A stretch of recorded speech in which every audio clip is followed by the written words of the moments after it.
राज्यात आरक्षणाचा प्रश्न चांगलाच पेटलेला असून गेल्या काही महिन्यांपासून विविध समाज रस्त्यावर आणि न्यायालयात लढा देताना दिसत आहे।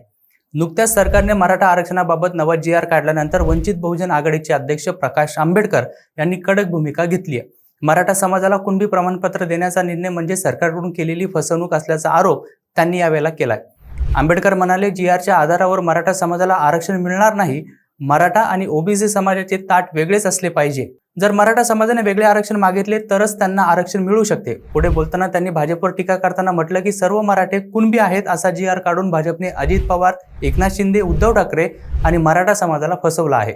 तसेच आंबेडकर यांनी ओबीसींना इशारा देत सांगितलं की आता ओबीसी समाजाने स्वतःच्या हक्कासाठी उभे राहणे गरजेचे आहे। आंदोलन, मोर्चे, बैठका घेऊन दबाव आणावा लागेल आणि ओबीसी मंत्र्यांनी मंत्रिमंडळात ठाम भूमिका घ्यावी लागणार असल्याचं आंबेडकरांनी यावेळेला सांगितलं। अशाच माहितीपूर्ण व्हिडिओसाठी पाहत राहा सत्य पे सत्ता, म्हणजे थोडक्यात पण महत्त्वाचं।